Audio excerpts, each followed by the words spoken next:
kosong. Akan tetapi ada sesuatu yang berdamping dengan tubuh mayat warga asing berkenaan. Jadi kalau malam-malam bisa mencari topik yang lain lah.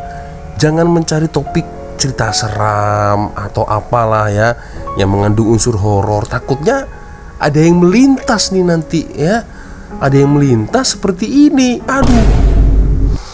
Aduh.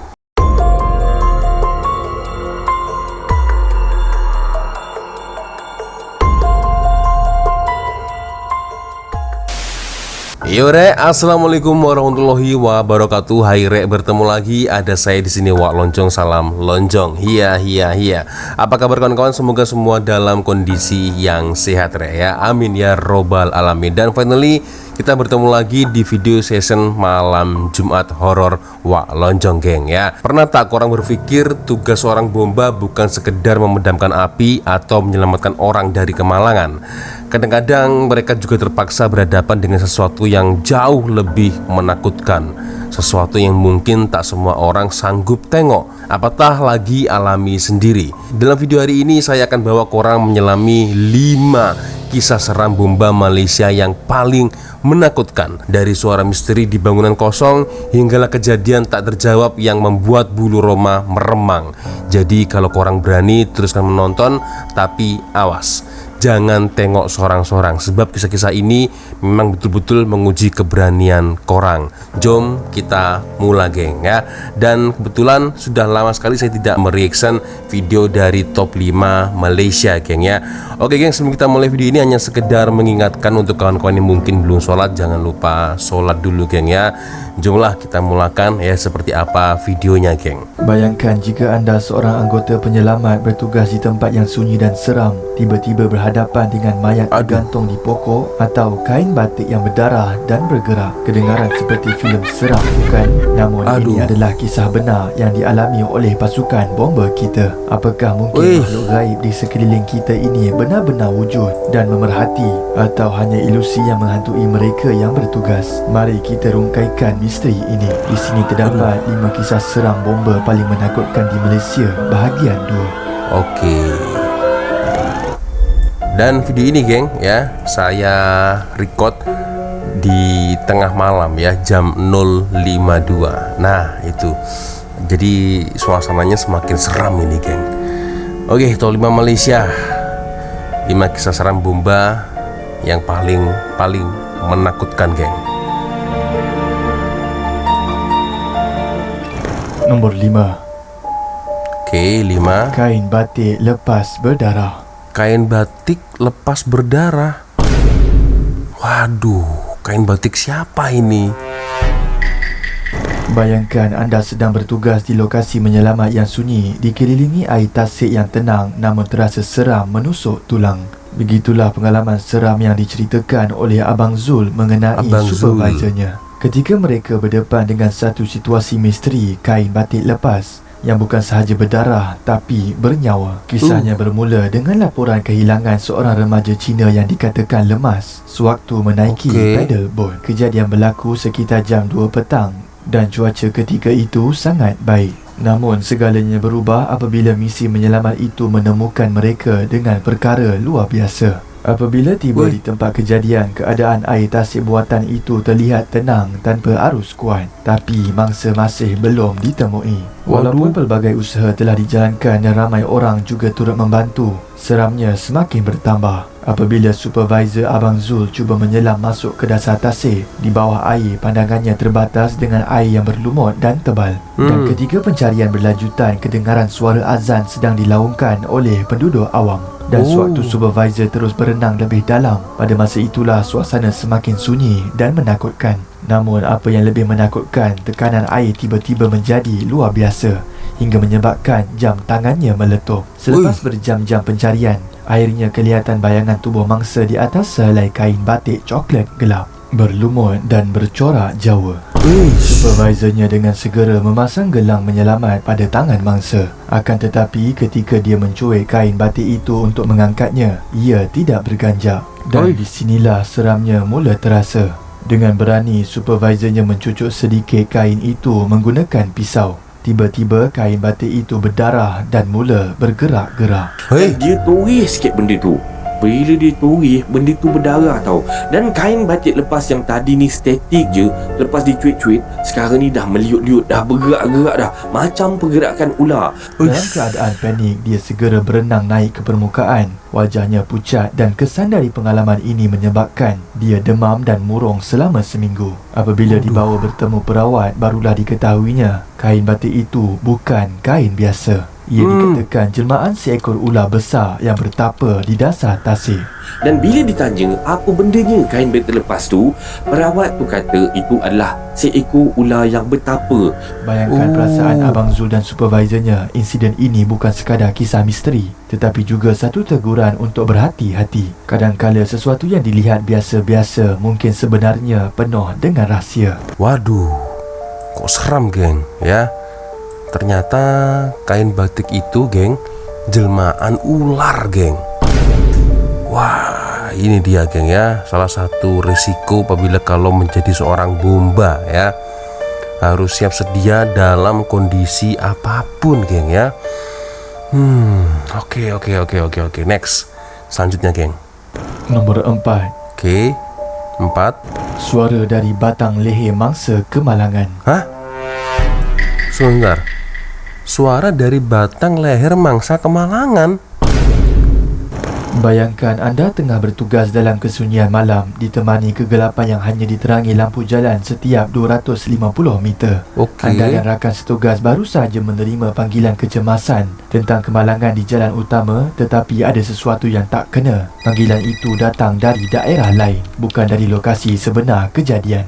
Waduh. Zul dan 3 lagi anggota terus bergegas ke lokasi yang dimaksudkan. Sampai sahaja mereka di sana, suasana kelihatan sunyi sepi. Di sebelah kiri jalan hanya kelihatan dusun buah-buahan, manakala di sebelah kanan pula kelihatan hutan gelap menyelubungi. Akan tetapi tiada sebarang tanda kemalangan. Tiada kenderaan lain kecuali kereta bomba mereka sendiri. Rasa tak sedar hati mula meresap. Bayangkan anda berada dalam kegelapan itu tanpa sebarang tanda-tanda manusia di sekitar. Dalam perjalanan mereka terserempak dengan kereta bomba lain dari arah bertentangan. Rupanya mereka juga menerima panggilan yang sama, tetapi tidak menemui sebarang kemalangan berlaku di lokasi. Jadi mereka membuat keputusan untuk kembali ke stesen. Namun ketika Zul dan rakan-rakannya ingin menaiki lori bomba semula, tiba-tiba mereka terdengar suara, iaitu suara meminta tolong. Dengan nada yang sangat jelas tetapi jauh, seakan suara dari seseorang yang sedang menahan sakit. Dan bincang, mereka pun setuju. Memang mereka kena prank call pada malam tu. So lepas dah orang kata dah bincang-bincang semua, dah say goodbye apa semua, masing-masing pun bertolak lah. Jentera daripada satu lagi daerah tu pun dah bergerak. Tinggallah Abang Zul dengan kawan-kawan dia. Dan kata dia lagi, masa dia panjat nak naik ke atas kereta bomba tu, dia dengar ada suara jelas tapi jauh. Tolong! Suara itu datang dari arah hutan. Zul dan rakan setugas segera turun semula mencari arah suara itu. Suara itu datang dari tepi longkang. Mereka sangat terkejut apabila mereka melihat kepala seorang lelaki lengkap dengan helmet tanpa visor. Muka seperti orang Melayu, mempunyai parut di pipi kiri dan bibir merekah, seolah-olah sedang bercakap. Tapi yang lebih mengerikan, suara yang mereka dengar tadi bukan datang dari mulut, tapi dari leher mangsa yang telah putus dari badannya. Seolah-olah dia macam tengah bercakap, tapi suara minta tolong yang aku dengar tadi tu datang daripada batang leher dia yang dah putus. Membuatkan cerita ini lebih misteri, Zul dan rakan-rakannya telah ulang-alik di kawasan itu hampir setengah jam, namun tiada sebarang tanda kemalangan berlaku. Sehinggalah mereka hanya menemui kepala tanpa jasadnya. Malah badan dan motosikal mangsa langsung tidak kelihatan, dan yang tinggal hanyalah kepala. Zul dikatakan demam seminggu selepas kejadian, mungkin dihantui apa yang dilihat malam itu. Kisah yang seram ini pasti memberi tanda tanya kepada kita. Adakah itu satu ilusi atau sesuatu yang lebih misteri? Jom komen pendapat anda. Apakah yang anda akan buat sekiranya anda melihat kepala tanpa badan dan ianya bercakap? Apa yang anda lakukan kalau melihat kepala tanpa badan? Ya iyalah, ya pasti seram geng ya. Aduh, seperti ini geng. Waduh, itulah geng ya. Jadi memang harus kuat mental geng ya, menjadi seorang bomba ya. Gila. Ini serem juga ini geng ya. Aduh, kalau saya jadi abang bomba rasanya kurang sesuai geng ya. Pasti auto menjerit geng, ya kan? Nggak bisa tidur, ya kan? Mau makan tak selera, mau ngapa-ngapain pasti akan terikat terus nih geng. Ya Allah, ini serem sih geng. Oke, next. Nombor 3. Oke, 3. Bunian ajak berkawan. Waduh, ini Pernahkah anda terfikir ada sesuatu di sebalik dunia ini di mana makhluk lain boleh memerhatikan kita pada setiap masa? Menurut cerita oleh Kisah Seram Malaysia, pada malam itu seorang lelaki berkongsi pengalaman seramnya ketika tinggal bersama isteri di sebuah flat di Selangor, iaitu sebuah rumah hadiah dari mertuanya. Tak ada yang pelik sehinggalah satu malam dia dan isterinya memutuskan untuk tidur di bilik tetamu. Isterinya tiba-tiba minta untuk diceritakan kisah seram kepadanya. Dia pun mula berkongsi pengalaman mistik tentang adik sepupunya, Raikal, yang berusia 5 tahun ketika itu. Kabarnya Raikal dahulu pernah dipanggil oleh bunian di sungai sewaktu petang hampir senja. Ketika azan maghrib berkumandang, Raikal telah terdengar namanya dipanggil, dan ketika dia berpaling, terkejut dia nampak satu kepala tanpa badan yang menyerupai dirinya tersenyum sinis kepadanya yang melarangnya untuk pergi. Alangkah terkejutnya dia ni apabila dia melihat kepala yang menyerupai wajahnya sendiri. Hanya kepala tanpa badan, terawang-awang sambil tersenyum kepada dia. Raikal berlari pulang, tapi keadaan semakin pelik apabila Pak Tam datang ke rumah memberitahunya bahawa Raikal disampuk jembalang. Setibanya mereka di rumah Pak Tam, kelihatan Raikal sedang terbaring di ruang tamu dengan wajahnya kebiruan. Ustaz telah pun dipanggil dan sewaktu proses rawatan sedang dijalankan, Raikal duduk bersimpuh, matanya tajam memandang ke arah mereka, dan suara itu merupakan suara bunian bernama Kuntum. Mula bercakap melalui Raikal yang mengatakan dia sudah lama mengikut budak itu dan dia ingin berkawan dengan Raikal sejak kecil. Ustaz tersebut telah menenangkan Kuntum dan secara tiba-tiba Mak Raikal bersuara menegaskan, dunia kamu dan dunia kami berbeza. Akhirnya bunian itu mula merajuk dan ayat-ayat suci terus dibacakan. Setelah dipujuk, bunian tersebut akhirnya bersetuju untuk keluar dari tubuh Raikal. Namun Ustaz juga telah memberikan amaran, seandainya bunian itu berjaya membawa Raikal ke alam mereka, maka ianya agak suka untuk Raikal kembali semula ke alam nyata. Selepas selesai bercerita kepada isterinya, tiba-tiba isterinya terlihat akan satu sosok nenek kebayan muncul melintasi ruang tamu rumah mereka dan kemudian berhenti seketika memandangkan ke arahnya sebelum menghilang. Menurut isteri saya, dia ternampak satu sosok seperti nenek yang terbongkok-bongkok berjalan melintasi ruang tamu dan berhenti sekejap memandang dia sebelum menghilang. Lalu mereka pun telah membuat keputusan untuk tidur di ruang tamu sahaja, dan esoknya meminta sahabatnya untuk memeriksa rumah mereka jikalau ada gangguan. Namun sahabatnya mengesahkan tiada makhluk halus di situ, dan apakah makna semua ini dan siapakah sosok yang mereka nampak. Jadi ya, kesimpulannya, kalau buat kalian yang udah punya istri ya, bersuami ya, udah punya keluarga lah, jadi kalau malam-malam bisa mencari topik yang lain lah. Jangan mencari topik cerita seram atau apalah ya, yang mengandung unsur horor. Takutnya ada yang melintas nih nanti ya. Ada yang melintas seperti ini. Aduh, mana seram pula. Oke, next. Nombor 2. Oke, 2. Ular hitam di rumah usang. Oke, ular hitam di rumah usang. Pernah tak anda mendengar kisah seram yang terjadi di waktu tengah malam jauh di perkampungan sunyi? Inilah kisah yang dialami oleh Tuan Adam dan rakan-rakan anggota bomba, di mana mereka telah diberi tugas dan berhadapan dengan pelbagai kisah misteri, iaitu mereka telah menjejak ular besar berwarna hitam dengan kelopak mata yang aneh seolah-olah bukan dari dunia kita. Kejadian ini berlaku sekitar jam 12 malam ketika suasana kampung begitu sepi. Tiba-tiba mereka menerima panggilan kecemasan dari penduduk kampung yang melaporkan ada ular hitam gergasi yang tergantung di siling anjung rumah. Bagi Tuan Adam dan rakannya, tugas ini mungkin nampak seperti misi biasa, tapi mereka tidak tahu bahawa mereka akan berdepan dengan sesuatu yang luar biasa dan mengerikan. Waduh. Setibanya mereka di lokasi, mereka mendapati terdapat 2 buah rumah papan. Satu berpenghuni, manakala satu lagi usang dan gelap, dan Uish. seakan menyimpan rahsia tersendiri. Dari rumah berpenghuni itulah datangnya pengadu yang menceritakan pengalamannya terlihat ular besar di rumah kosong tersebut. Wah. Ketika dia menyuluh, terdengar bunyi-bunyi yang mengganggu, seolah-olah ada sesuatu yang menunggu di dalam gelap. Kata dia, masa dia suluh rumah kosong tu, dia dengar lah macam ada bunyi yang tak kena. Bila disuluh, masa tu lah dia nampak ada seekor ular hitam yang sangat besar.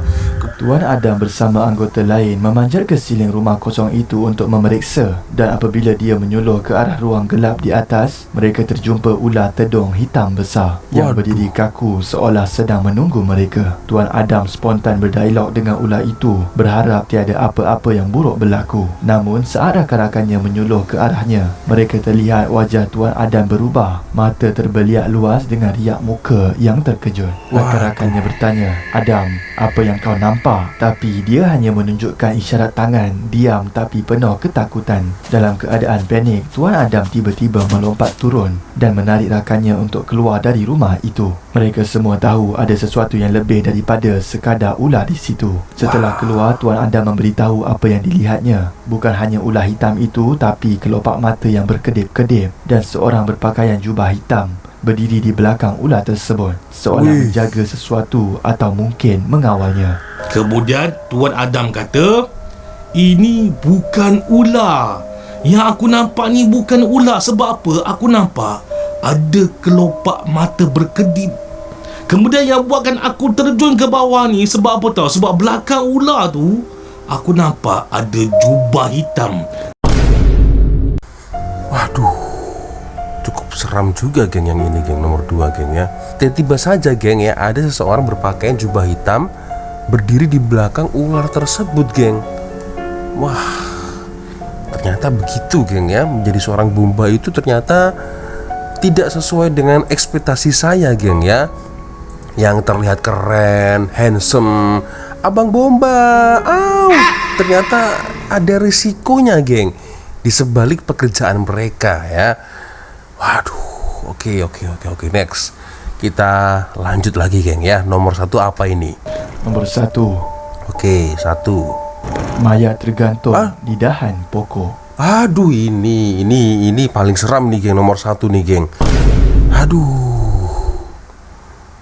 Bayangkan anda seorang anggota bomba dipanggil oleh pihak polis pada waktu malam ke lokasi yang sunyi dan seram, dan setelah anda tiba, di hadapan anda terlihat satu tubuh tergantung di dahan pokok yang tinggi. Situasi ini bukan sekadar menyeramkan, tetapi turut dipenuhi dengan tanda tanya. Begitulah pengalaman seorang anggota bomba yang dikenali sebagai Pak Long, di mana dia dan rakan-rakan setugas dipanggil untuk menurunkan mayat yang tergantung itu. Setelah tali jurutan dibuka, terlihat jelas tubuh yang kaku itu adalah seorang lelaki warga asing. Tetapi yang menjadi persoalan, adakah ini kes bunuh diri atau mungkin dia dibunuh?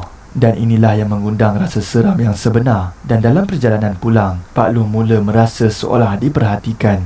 Bulu romanya meremang, rumahnya seakan-akan disinggahi sesuatu yang tidak diundang. Hari yang sama, masa pulang daripada kerja nak balik ke rumah, Pak Long macam dapat rasa sesuatu yang tak kena. Asyik meremang tu satu hal.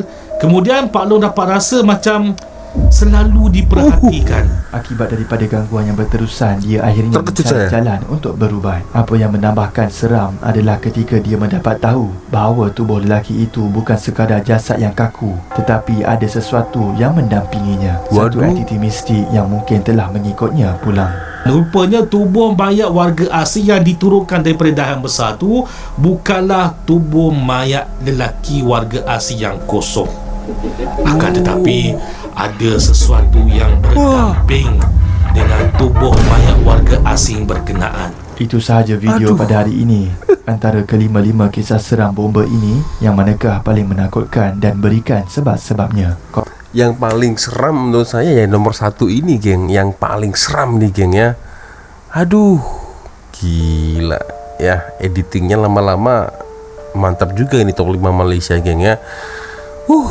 Itulah geng ya, risiko dari sebuah pekerjaan ya, apalagi Abang Bomba ini geng ya. Aduh, terbaik geng ya.